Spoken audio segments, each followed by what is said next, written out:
Buenas tardes, bienvenidos. Mi nombre es Diego Pérez. Es un verdadero honor estar hoy aquí representando a Blau Farmacéutica Uruguay en el lanzamiento de su Gamadex en nuestro país. Nos reunimos para dar la bienvenida a una innovación que ya ha demostrado su valía en otros lugares del mundo y que sin duda tendrá un impacto significativo en la especialidad. Su Gamadex ha sido desarrollado con el objetivo de abordar la reversión de la relajación muscular, una opción que no existía en nuestro país. A lo largo de los años, hemos visto los resultados positivos que este tratamiento ha proporcionado a pacientes en la región y hoy estamos aquí para compartir esa experiencia con todos ustedes. Durante esta presentación, nuestro objetivo es que ustedes, como líderes en el campo, se sientan informados para integrar esta opción terapéutica en sus prácticas diarias. Además, queremos abrir un espacio de diálogo. Su experiencia y perspectivas son fundamentales para construir un camino efectivo hacia su implementación. En Blau Farmacéutica creemos firmemente que la colaboración es la clave para el éxito. Desde ya, muchas gracias.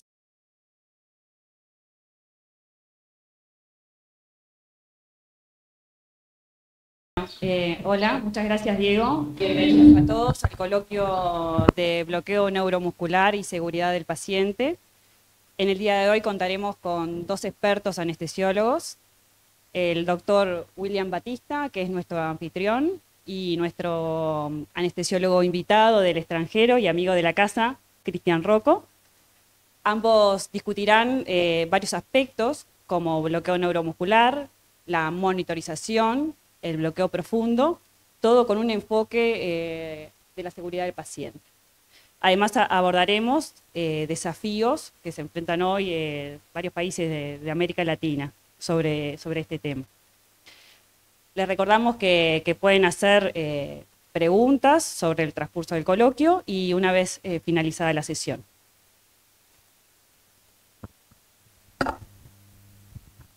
Bueno, darle la bienvenida oficialmente a Cristian, un amigo de la casa que nos acompaña desde hace años.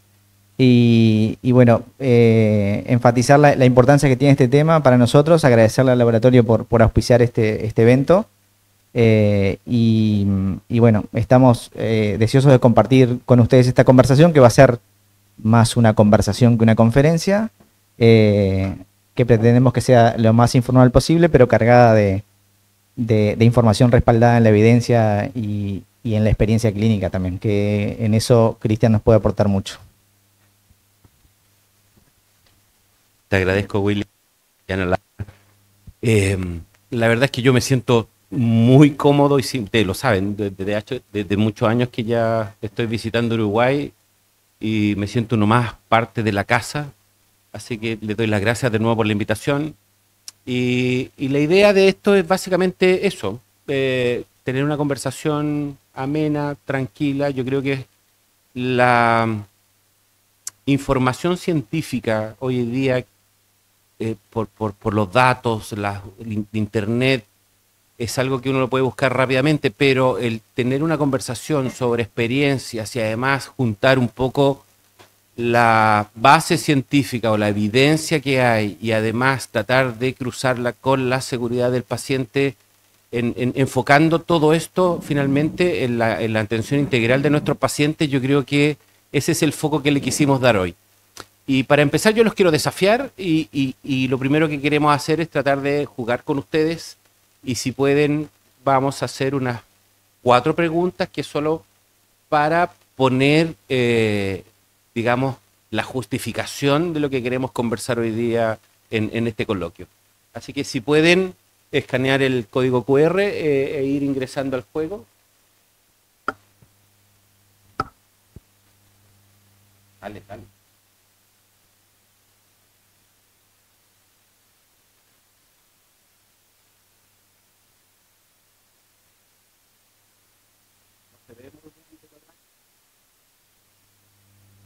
Darle zoom por el código, el Kahoot e ingresar el código.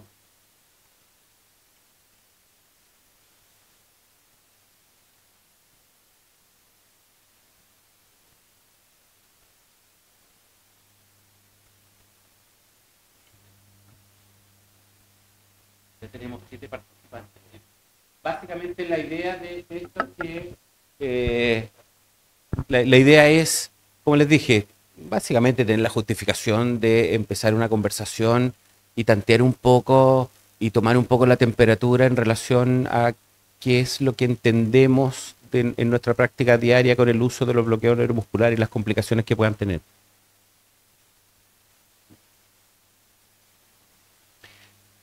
Si los que están online se pueden meter a la aplicación de kahoot.it y poner el pin del juego, que es 7130118.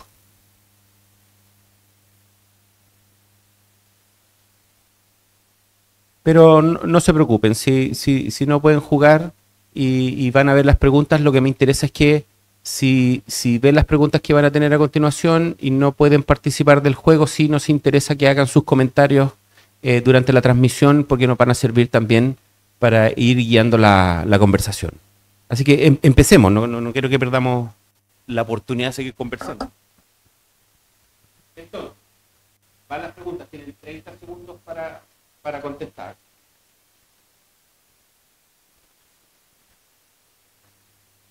Vamos con la primera.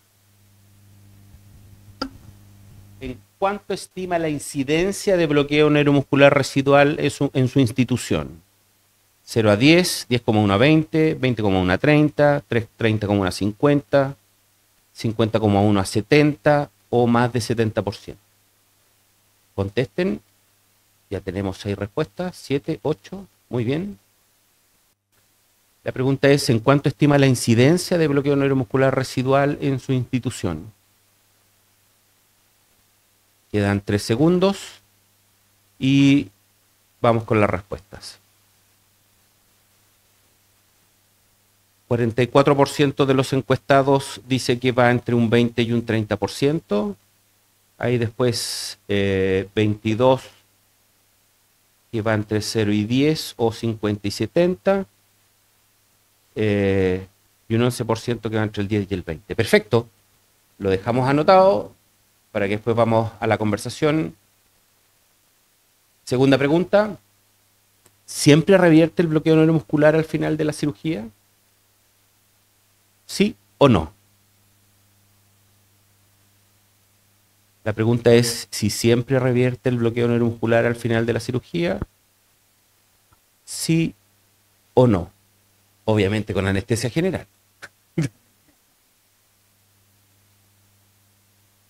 Mira, revierte sí el 25% y no un 75%. Nos acercamos a las cosas que más o menos uno tiene. ¿Usa monitorización del bloqueo neuromuscular TOF en el intraoperatorio? Sí, no, y aquí agregamos el a veces. Porque el a veces también depende de exacto. Mira, no, TOF, no, 56%, a veces 44% y sí, nadie. Siguiente pregunta, la última. Si usa TOF antes de la extubación, ¿con qué valor extuba? Del tren de 4, entre 0,506, entre 0,607, entre 0,708, 0,809 o más de 0,9. Del TOF. Si no están acostumbrados, si no, estamos, aquí ya está la respuesta, muy bien. 83% un TOF mayor de 90, ¿sí? O mayor de 0,9. Perfecto. Con eso nos quedamos y nos va a dar las primeras pistas de a dónde queremos iniciar la conversación. Muchas gracias. Pon ahora el...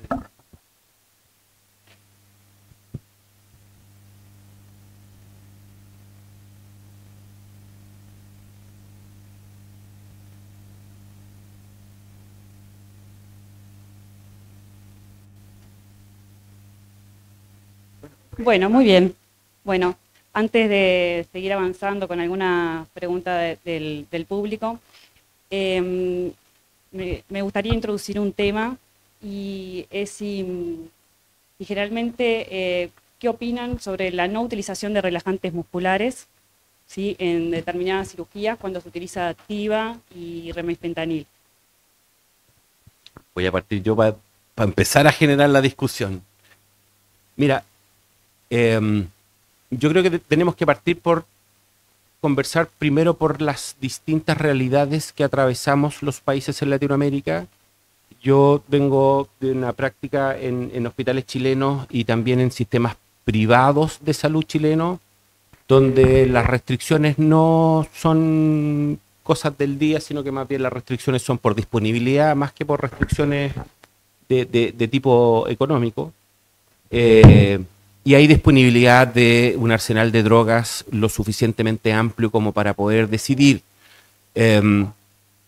Yo creo que en mi experiencia de práctica clínica en anestesia, uno ha ido virando desde el dar o hacer una anestesia con lo que uno tiene y hacer siempre lo mismo porque es lo que a uno le resulta, a variar a una situación en que uno individualiza la anestesia de acuerdo a los requerimientos no solo del paciente, sino que también de la cirugía y del equipo quirúrgico, que también hay que meterlo dentro de la fórmula. Entonces, siendo así, hoy en día creo yo que la práctica anestésica está un poco más involucrada en individualizar los requerimientos, y en ese sentido, en mi práctica o experiencia personal, yo trabajé hartos años en implementar protocolos ERAS, y específicamente era como el champion o el anestesista que daba las anestesias para el equipo de coloprocto en cáncer de colon. Entonces, sí teníamos, obviamente por protocolo, anestesia general, dábamos TIVA, pero como la gran mayoría de esas cirugías las hacemos en este momento robóticas, sí necesitamos un bloqueo neuromuscular profundo, en el sentido de que el bloqueo neuromuscular profundo, no pensando en la profundidad anestésica ni en los componentes de la anestesia como tal, sino que el bloqueo pensándolo en mejorar el campo quirúrgico del neumoperitoneo y con eso disminuir las presiones de trabajo y mejorar el campo, y pensando en el dolor posoperatorio, independiente que yo haga TIVA o no, dentro de lo que escojo para anestesia general, en estos pacientes o en la gran mayoría de estos pacientes siempre usamos bloqueo neuromuscular profundo pensando en mejorar las condiciones quirúrgicas, disminuir las presiones de trabajo y pensar en el dolor posoperatorio de los pacientes. Yo creo que, como siempre en anestesia, esto depende del paciente, depende del procedimiento. Yo hago casi el 100% de mis anestesias con TIVA.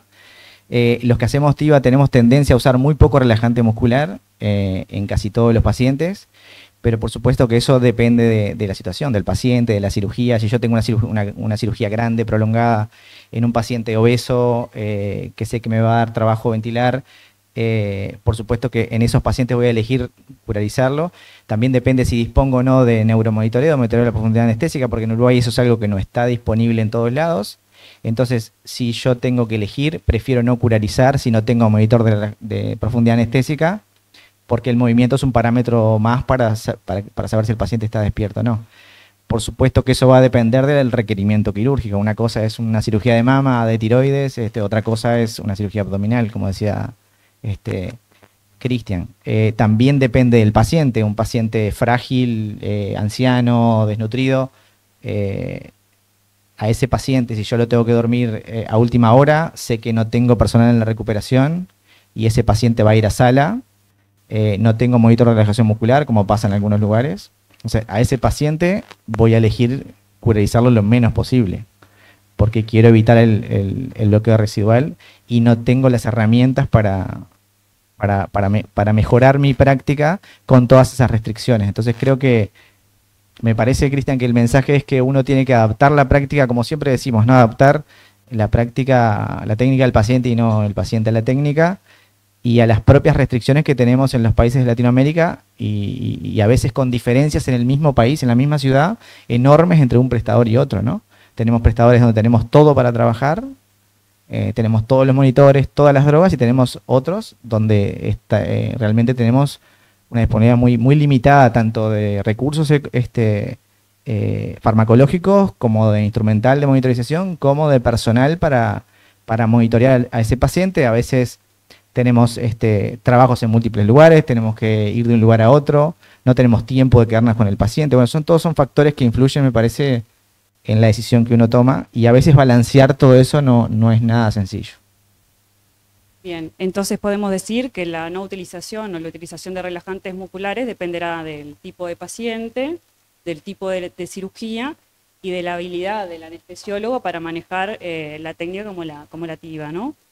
No sé qué piensan acerca de cómo ven el futuro, si ven que cada vez vamos a utilizar menos o utilizar menos relajantes musculares, usar menos los relajantes musculares. No sé qué opinan con esto de la TIVA, de utilizar más este tipo de anestesia. Yo creo que eso va a depender justamente de si logramos mejorar todo esto de lo que hablaba Cristian, ¿no? La disponibilidad del instrumental de monitorización, de los fármacos. Por ejemplo, ahora que tenemos en Uruguay Sugamadex, eso va a facilitar bastante la práctica en ese sentido, porque nosotros podemos revertir el bloqueo al 100%, estando seguros de que nuestro paciente no tiene coagulación residual.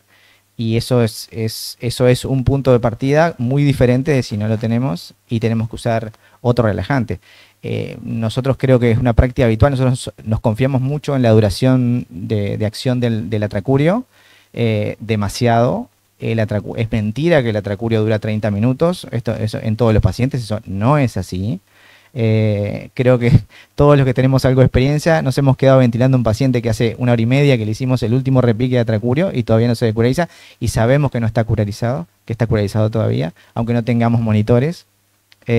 Y bueno, eso creo que también influye en esa decisión. Yo creo que la tendencia si nosotros, por ejemplo en Uruguay, ¿no? Mejoramos la monitorización, mejoramos el estándar de recuperación posoperatoria, introducimos estos nuevos fármacos, seguramente vamos a poder optimizar el bloqueo neuromuscular que necesita el paciente, en el momento que lo necesita y en el grado que lo necesita, con la seguridad suficiente de que lo vamos a poder revertir completamente. Yo estoy muy de acuerdo contigo, William.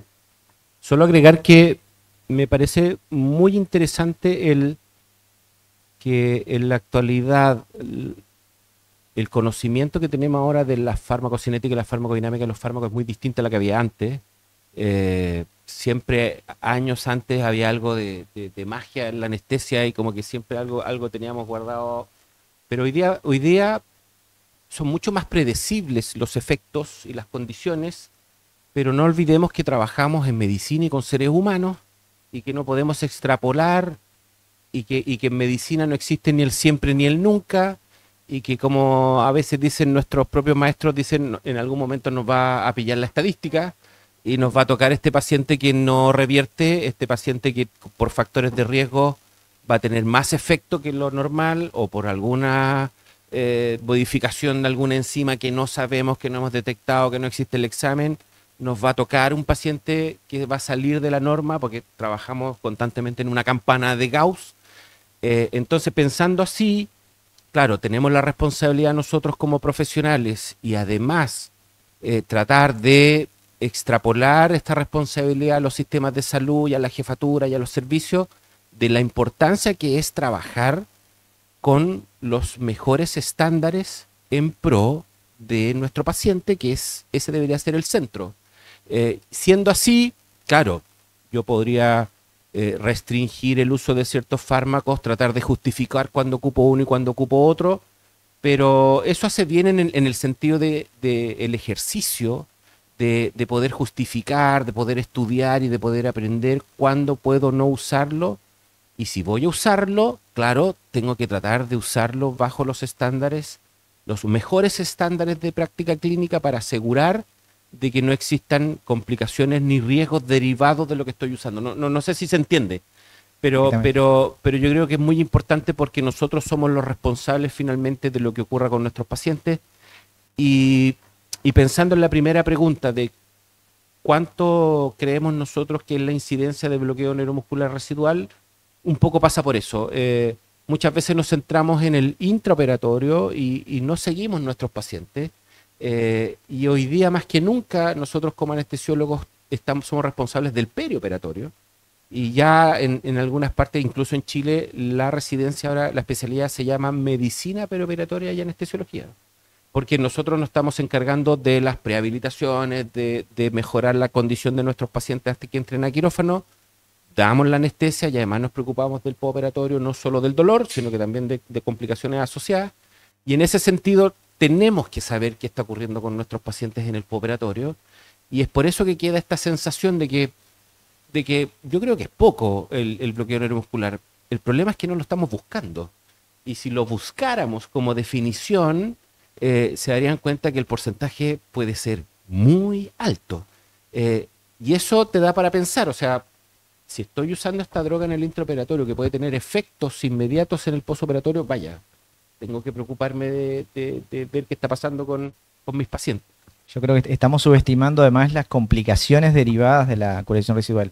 Yo quiero contarles un caso que tuve hace poco, una colectomía total en un paciente añoso, desnutrido, era un EPOC también, una cirugía que fue bastante laboriosa. Al final tuvieron que agrandar la incisión para sacar la pieza. Bueno, en fin, hubo una serie de complicaciones en la cirugía, terminó tarde.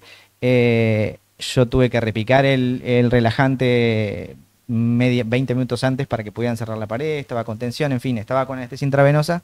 Ese paciente terminamos tarde, la nurse me dice, mirá, no tengo personal de enfermería para la recuperación, entonces tuve que optar por enviarlo directamente a cuidados intermedios. Ya eran las 8 de la noche, no teníamos monitor de relajación muscular ahí, estaba usando Tracurio. Cuando lo desperté, los signos clínicos no me convencían al 100%, pero esperábamos, lo recuperé en la sala, y bueno, hasta que me pareció que clínicamente estaba revertido el bloqueo y el paciente estaba despierto, estaba bien, estaba sin dolor, le ajustamos la analgesia. Ese paciente fue a intermedios. Al otro día me dice el cirujano, el paciente está bárbaro, no sabés, tiene 80 años, pero está fantástico. Bueno. Al tercer día, quinto día, le digo, y tal paciente dice, vos sabés que lo tengo, casi lo ventilan, me dice, está con una neumonía. Ah, hizo una neumonía. Sí, tiene una neumonía basal derecha, me dice. Y entonces ahí yo dije, ¿sabés lo que pasó? Le digo al cirujano. Probablemente hizo una microaspiración por coagulación residual y esa neumonía seguramente sea mi culpa. Y él me dice, ¿pero de qué me estás hablando? Y ahí hice todo para atrás la película de lo que había hecho, y dije, bueno, sí, perfectamente esa neumonía podía ser consecuencia de lo que yo hice en el intraoperatorio. Creo que subestimamos mucho eso. Ese paciente estuvo 9 días en CTI, no se llegó a ventilar.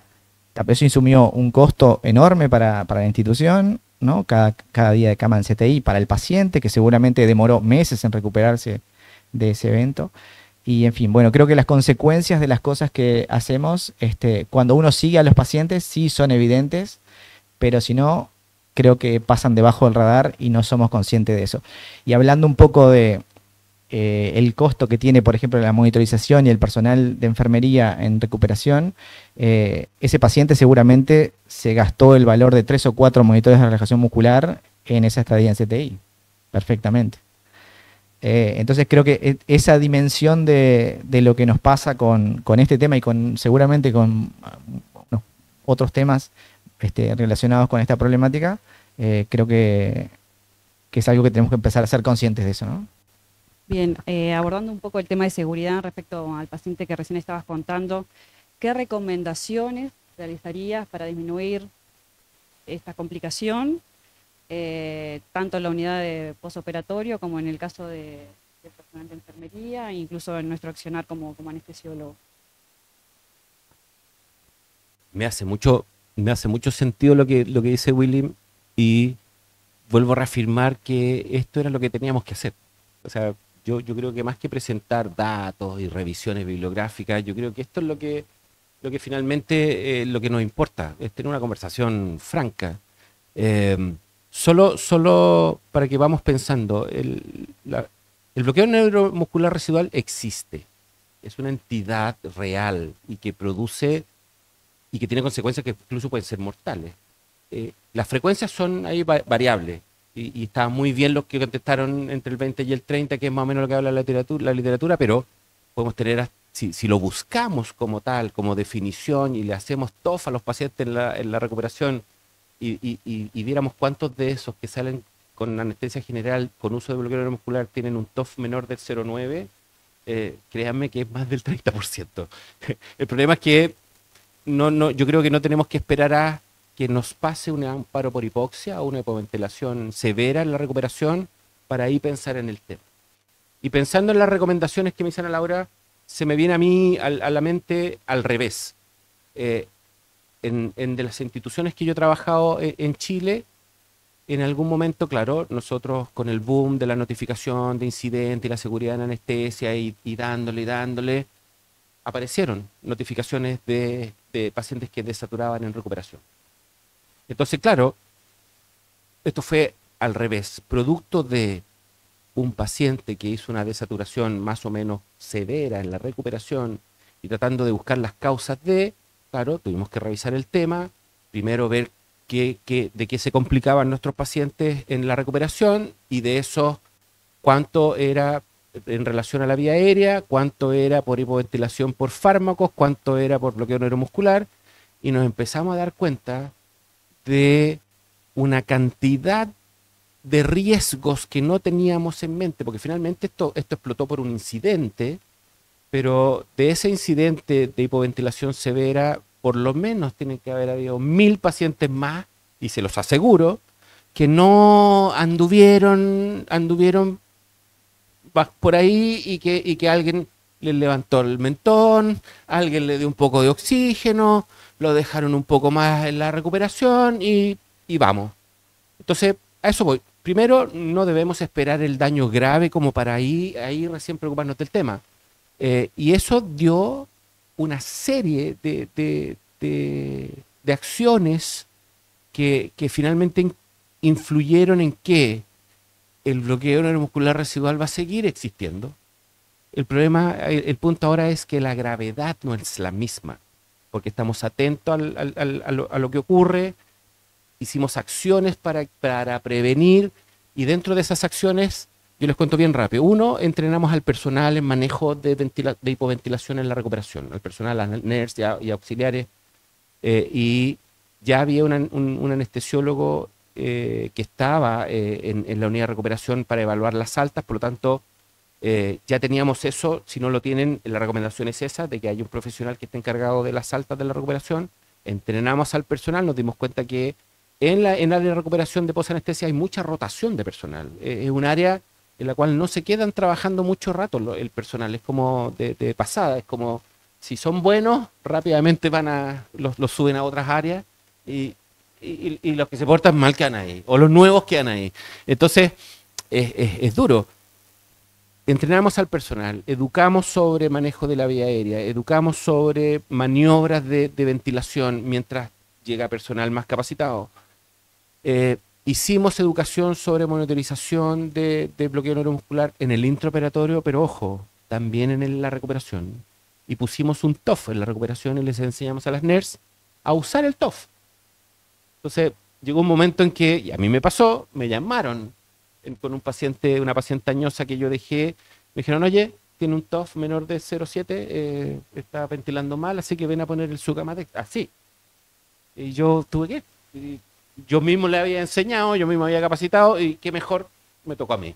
Entonces, esto no se trata de comprar más drogas, esto no se trata de invertir, sino que se trata de educar y de poner los puntos justos. No, la gran mayoría de los cambios no vienen por grandes inversiones de dinero, sino dónde poner el dinero justo, dónde comprar el material. Bueno, y lo otro que hicimos fue que ahí me dio mucha sorpresa, porque me pregunté, si el problema es la hipoventilación, si el problema es que va a seguir existiendo el bloqueo neuromuscular residual porque siempre se nos van a escapar pacientes aunque los monitoricemos en el intraoperatorio, bueno, ahora con su Gamadex es mucho menor la frecuencia porque uno se asegura que no hay efecto de droga, pero yo me pregunté cuántos de nuestros pacientes de quirófano salen con oxígeno suplementario desde quirófano a la recuperación. Y que en algunos lugares llegan a ser casi 100 metros entre el quirófano y la recuperación arrastrando una camilla. Y yo pensaba que en mi institución deberían salir todos los pacientes con oxígeno suplementario porque además la ASA dice que si vas a usar una droga que puede afectar los reflejos de la vía aérea, deben salir con oxígeno suplementario. Dije, solo se salvarían con anestesia local. O sea, un Wallan, así como un tendón sin sedación. Bueno, hicimos un estudio observacional y me di cuenta que menos del 50% de los pacientes de mi institución, que yo creía que tenía más altos estándares, porque además estaban yo en commission, no salían con oxígeno suplementario. Ya, y aquí voy. Para terminar, solo para que entiendan la cultura, porque esto también tiene que ver mucho con cultura. Cuando tú le preguntabas a los anestesiólogos, doctor, ¿va a salir con oxígeno? La respuesta del anestesiólogo era, ¿lo tienes aquí? No, tengo que ir a buscarlo. Ah, no. Porque vivimos apurados, además. Muy típico. ¿Sí o no? Entonces, Conozco. finalmente lo que hicimos fue empoderar. ¿Aquí estamos sin audio? Bueno, lo que hicimos finalmente fue empoderar a los camilleros. ¿Cómo le llaman acá a los? Bueno, le dijimos a los camilleros, camilla que entra a buscar un paciente al quirófano va con balón de oxígeno. Entonces y ellos lo cumplen al pie de la letra. Entonces el nivel de decisión del anestesiólogo pasó a ser de con oxígeno, sin oxígeno, pasó a ser de, doctor, ¿lo va a sacar con oxígeno? Y dice, ¿qué tenía aquí? Mascarilla o naricera. Pero salen con oxígeno. Y ahí subimos hasta 98% de los pacientes con oxígeno. Siguieron habiendo situaciones de desaturación, pero ninguna grave. Entonces, ese fue el cambio. Una pregunta, Cristian. ¿Tienen protocolizado el uso de los relajantes musculares y según el tipo de cirugía y paciente y el monitoreo? No. No hay un protocolo de uso de bloqueador neuromuscular ni de monitorización intraoperatoria del bloqueador neuromuscular. No. Y muy buena tu pregunta. Quisimos no protocolizarlo porque yo creo que sigue siendo decisión del profesional, porque también tiene que ver con una cosa de recursos, de disponibilidad, de situaciones particulares, y si lo protocolizábamos, finalmente íbamos a caer en la obligación y ahí entras al extremo que alguien te diga, mira, yo no voy a dar la anestesia si no tengo el TOF o no tengo la droga, porque aquí dice que tengo que usar. Yo creo que ahí eso da para ir caso a caso, que eso también existe en medicina. Y lo que hablábamos recién de adaptar la técnica al paciente, ¿no? A cada paciente. Bien, una realidad importante, un desafío que tenemos en los países de Latinoamérica creo que es la disponibilidad de lo que es el Sugamadex, ¿no? Incluso Rocuroño en nuestras instituciones. No sé qué opinión tienen o qué consejos les pueden dar a aquellas instituciones o a aquellos lugares donde no tienen una disponibilidad adecuada y tampoco, digamos, si bien no se puede protocolizar, pero sí, digamos, orientar a su uso correcto. Yo creo que frente a la escasez, creo que ahí sí la protocolización podría llegar a ser efectiva, en el sentido de decir, bueno, si tenemos una limitación de la droga, vamos a usarla en estos pacientes que sí son de alto riesgo, por supuesto que dejando liberado que si el anestesiólogo lo necesita, lo use, ¿no? Pero eso creo que es una opción que podría ser válida. Repito, frente a un entorno de restricción que yo creo que va a ser transitorio, porque como tantas otras drogas que hemos tenido, rápidamente se va a empezar a usar en forma masiva y eso es algo que se retroalimenta. Y con respecto a la disponibilidad de monitor de relajación, yo creo que eso es una responsabilidad nuestra. Creo que sobre todo de los jefes de servicio, esto lo digo como responsable de un servicio, hay que, como decía Cristian, es nuestra responsabilidad darle el mejor estándar de atención a nuestros pacientes. Hoy en día un monitor de relajación no es un carro de anestesia que vale $80.000, ni mucho menos. Y creo que es responsabilidad de los jefes de servicio hacer todo el esfuerzo posible porque esté la monitorización disponible en todos los bloques quirúrgicos, me parece. Y bueno, y la de los que están de a pie, de insistir, porque eso también funciona, ¿no? Si nosotros hacemos sentir la necesidad o sea, hacemos ver que esto es un problema realmente, y que es un problema que no estamos viendo, que pasa por debajo del radar y que necesitamos verlo, creo que vamos a motivar a nuestros jefes también a que den un paso para que esté el equipamiento, ¿no?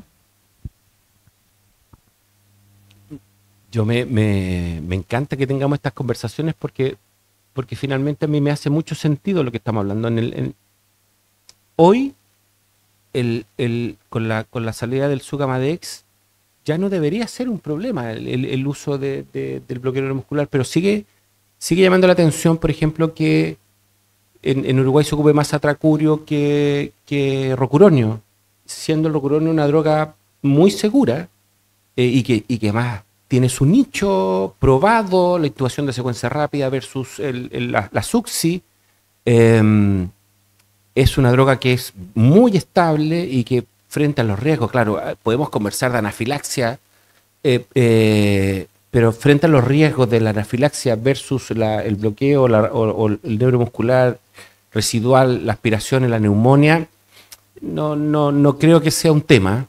Y teniendo Sugamadex, que claro, lo podemos administrar muy inteligentemente, sabiendo que pacientes añosos, obesos, tienen mayor riesgo de bloqueo neuromuscular residual, o vigilarlos un poco más en la recuperación posanestésica, sabiendo que tienen mayor riesgo y ahí tener la opción de usar el Sugamadex.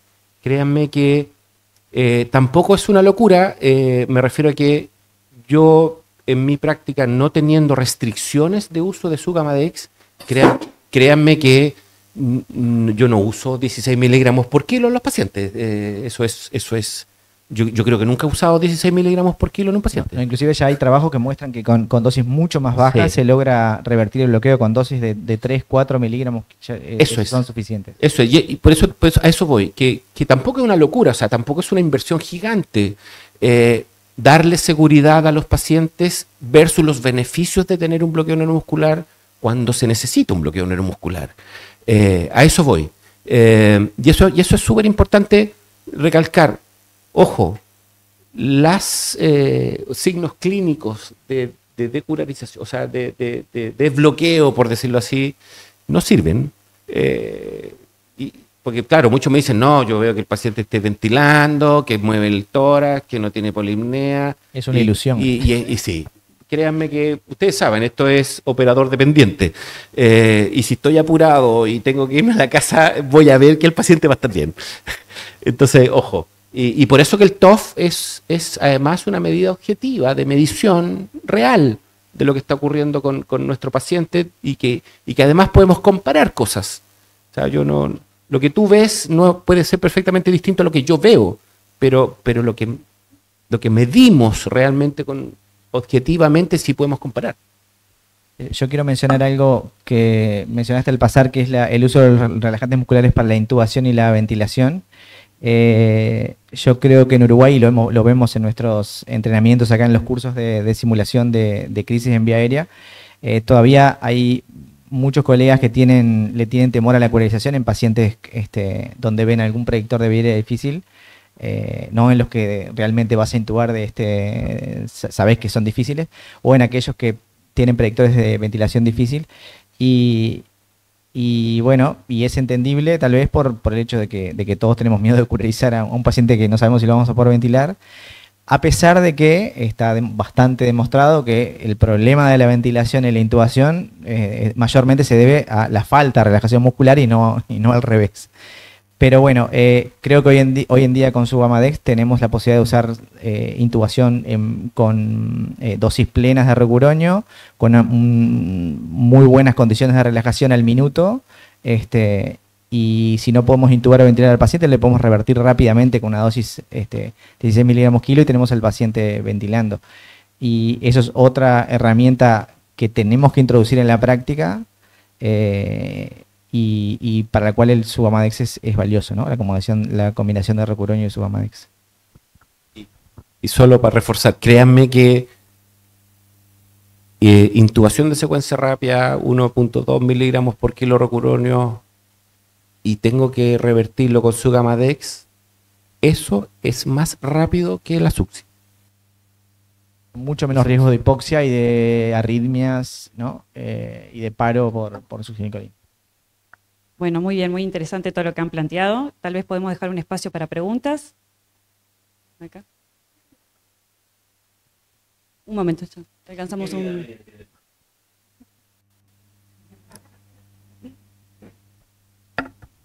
¿Alguien sabe la vida media del Sugamadex? No, en estudios el Sugamadex no debería tener una vida media más allá de 4 o 5 horas. Pero el punto es el pic de acción. Por eso la molécula está diseñada para usar bolos, ¿cierto? Porque finalmente lo que hace el Sugamadex es, dependiendo de la masa de droga de rocuronio, envolverla, ¿cierto? Y sacarla del receptor para que el receptor quede disponible para la acetilcolina y haya contracción muscular en la placa neuromuscular. Por lo tanto, más que hablar de vida media, lo que necesitamos es un bolo con dosis dependiendo de la masa de droga de rocuronio. ¿Y qué me da la idea de la masa de dosis de rocuronio que tengo en mi paciente? El TOF.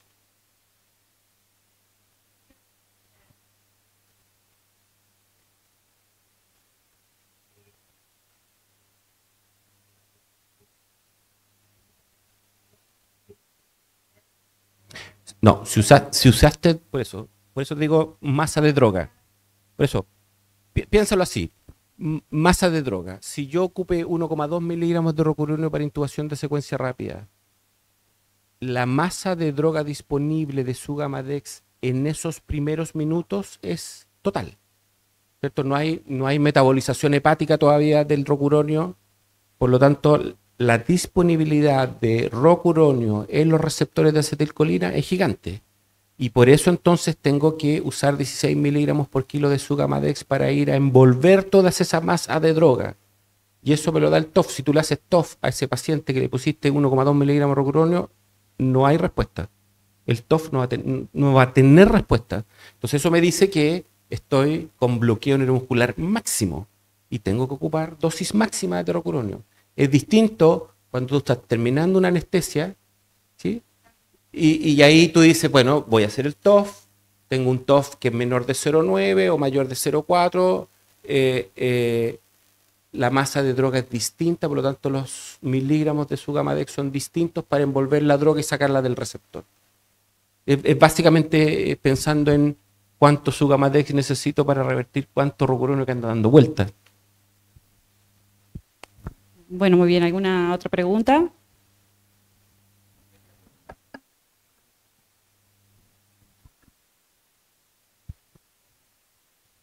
Bien, quería preguntar, la dosis que había revisado que sugería del Sugamadex variaba entre 4 y 8 miligramos en dependencia del índice de TOF que tenía, pero no describe cuál es el punto de partida del TOF para yo decidir si uso 8, si uso 4, si uso 16. Ponerle si el TOF por debajo de 0,7 o que esté en el rango de 0,5 a 0,7, uso tanta cantidad de Sugamadex o por encima uso tanta. ¿Cuánto uso en dependencia del TOF? Esa pregunta está muy buena porque yo te lo voy a contestar desde la economía. Ocupa la menor dosis y verifícalo con TOF. Hoy en día hay trabajos que muestran que con dosis mucho menores de las que se recomendaban se logra la reversión. Entonces, la idea es hacer el bolo con la dosis más baja del intervalo, volver a monitorizar y ver si precisas más. Si todavía no obtuviste reversión, volvés a hacer otro bolo complementario. Y lo que les va a pasar en la práctica, y que es algo que además es muy espectacular, sobre todo cuando uno está con residente, uno ve un TOF que está en 0,4, 0,5 y le pones una dosis de Sugamadex y pasan menos de 30 segundos, le haces el TOF y más de 90. O sea, ese TOF más de 90 no significa, no es lo mismo que si usáramos neostigmina, que sabemos que después de que pase el efecto de la neo puede volver a reentrar el rocuronio. Aquí el Sugamadex lo que hace es envolver la molécula rocuronio y sacarla, o sea, el antídoto. Entonces eso es lo espectacular y eso se ve muy bien cuando uno lo ve ahí en vivo. Hay un cuestionamiento que se hace, que me lo han hecho varios colegas, es si se puede usar Sugamadex sin tener monitor de relajación. Y eso es una pregunta que nos hacemos también porque es la realidad nuestra de que no tenemos monitor de relajación en muchos lugares. ¿Qué opinas de eso, Cristian? Yo opino que sí. También porque lo uso sin monitor. ¿Viste? Por eso bueno son estas conversaciones porque no podemos ser más papistas que el Papa. Sí, sí. La verdad es que la disponibilidad del TOF es el ideal, pero si no hay TOF y estoy con bloqueo neuromuscular y le puse una dosis hace 30, 40 minutos y es un paciente de riesgo, Sugamadex, y si no tengo cómo medir, claro, es un paciente que voy a observar un poco más en la recuperación, pero no hay problema, uso. Bueno, muy bien. ¿Alguna otra pregunta? Les recuerdo que también pueden hacer preguntas por el canal de YouTube. Yo Ana Laura, quería enfatizar algo que dijo Cristian también hoy, porque estamos en un centro de simulación acá y quiero enfatizar la relevancia que tiene el entrenamiento con simulación en este tipo en el entrenamiento del personal en el manejo de estas situaciones, tanto de la curación residual como del monitoreo para el personal de enfermería y para los anestesiólogos. Creo que es una herramienta muy válida y muy valiosa para el entrenamiento y que también sirve no solo para aprender a usar el monitoreo y el manejo de los eventos, sino para hacerse consciente de los problemas que hoy en día pasan por debajo del radar, ¿no? Y Cristian puede contar, pero sé que en Chile lo hacen bastante y han tenido buenos resultados con eso, con el personal de enfermería, por ejemplo, ¿no? Yo creo que ahí diste en el clavo. No podemos hacer absolutamente, nos quedamos cojos en el sentido de que si solo nos abocamos a hablar del uso del Sugamadex y de la reversión y del uso del monitoreo, del bloqueo neuromuscular, nos quedamos cojos con una de las partes más importantes, que es la educación. Tenemos que educar al personal de salud y al equipo de salud que estamos incluidos nosotros a reconocer el bloqueo neuromuscular residual, a que todos sepan usar el TOF. El TOF no es de uso médico, el TOF es un equipo que si uno lo enseña, lo puede aprender cualquier personal, y a reconocer los signos de bloqueo neuromuscular residual. Y claro, sería antiético que yo en la práctica clínica enseñara al personal de salud bloqueo neuromuscular residual sacando pacientes bloqueados. Así como, o no, es como decirle, mira, hoy día vamos a hablar, les voy a enseñar bloqueo neuromuscular residual, vamos a ver cómo se ven los pacientes, así que no voy a decurarizar y lo voy a despertar. Y claro, lo más importante es cómo resolvemos esta situación en pro del paciente, y eso tiene que hacerse multidisciplinariamente, tiene que hacerse con herramientas que permitan aprender sin dañar. Y claro, yo también soy un fanático de la simulación y la simulación viene muy bien. Y en este caso en particular, no solo la simulación, sino que la simulación in situ. Porque aquí es donde está el meollo. No saco mucho tampoco en traer gente al centro de simulación a enseñar técnicas de manejo de vía aérea. Eso es una parte. Pero cuando prepares al personal en un ambiente que no es el suyo y lo pongas en el hospital a trabajar, ahí se van a encontrar con los problemas de que no tienen los dispositivos, no tienen los medicamentos, no tienen los espacios, no tienen los carros, y por que el intento que hagamos de que aprendamos todos juntos, si no lo hacemos también allá, en nuestro lugar de trabajo, también estamos quedando cojos. Bueno, muy bien. Si no hay más preguntas, yo creo que capaz que ambos quieren dar un mensaje final a los oyentes.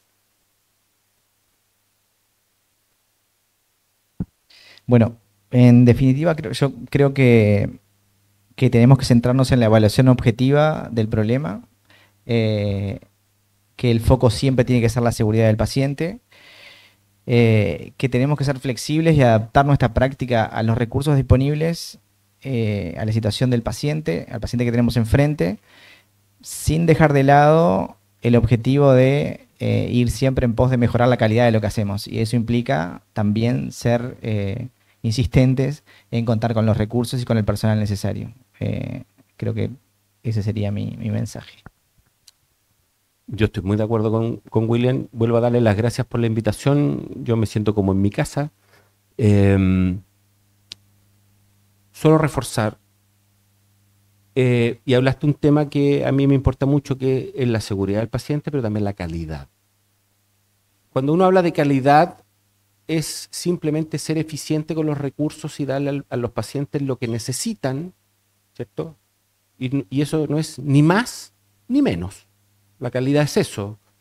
No es volverse loco gastando recursos, eso no es calidad, ni tampoco no darle lo que necesitan nuestros pacientes, eso tampoco es calidad. Por lo tanto, pasa también por nuestra obligación es mantenernos actualizados, aprender, porque la única manera de que podamos mejorar la seguridad es sabiendo que existe una necesidad.